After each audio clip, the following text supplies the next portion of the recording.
আমি আসসালামু আজকে রানবো আলাইকুম মুই বরিশাল্লা ডবরি মাইয়া মাছ। না এখানে আদা রান্না হরমু পেঁয়াজ আজকে বাটা বরিশাল্লা নদীর মুই একেবারে কম কম ডবরি মশলা মাছ দিয়ে মুই সবসময় রান্না করি। আর পিঁয়াজ এই যে আদা দেখুন রসুন মগো তেল দিয়ে একার ডবরি মাছ এই বড়বড়াইতেছে মোর শীতকাল গ্যাসের চুলা আর পড়ছে এই যদি ফাঁকে ডবরি মুই মাছ না চকচকে খাই। করে রূপালি রূপালি আর তার কালার সাথে ডবরি মাছগুলো কাঁচামরিচ ধুয়ে নিছি ধনিয়া আর মুই পাতা আর কাঁচামরিচ হলুদ ধনিয়া পাতা লবণ নিয়ে মরিচ কুচাইয়ে এত লইছি থাকবি। মোর যা যা লগে থাকেন উপকরণ দেখতে লাগবে পারবেন মুই ডবরি মাছ কেমনে কেমনে রানতে রান্না করি। মোর লগে থাকেন এই হলো সবাই দিছি দেখতে আদা রসুন পারবেন মুই পেঁয়াজ কি বাটা কি দিয়ে এখানে রান্না লবণ করি।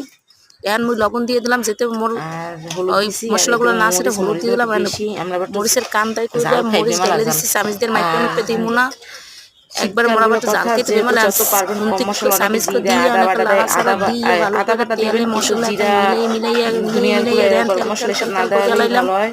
আদা পেঁয়াজ এসব দিয়ে এখন দেন কষাবেন, টিলা ভালো লাগবে, লাজা খেতেও টেস্ট লাগতেছি হবে। এখন মুই কি বরিশালে করবো মানুষ মুই দেন কি করবো কেমনে এখন টকবক দেন করে মশলাটা মশলাগুলো উঠেছে, তেল নিয়ে তেল সেট করে করে চকচক এইগুলো করে এভাবে মুই ঢাললে ডগরি কি মাছ আর সুন্দর মরিচ দেখছেন কুচিগুলো রংটা দিয়ে হয়েছে। লাড়াচাড়া এখন আমি করে দেখতে এখন তো দেন একবার পানি দিয়ে ডবরি দিলাম মাছ হয়ে টকবগাই উঠলে গেছে। গেলো আমরা এখন ধনিয়া মুই পাতা দিব এগুলো দিয়ে ধনিয়া দিব। পাতা দেশি ধনিয়া পাতা বেশি করে মোর লবণের সাথে থাকে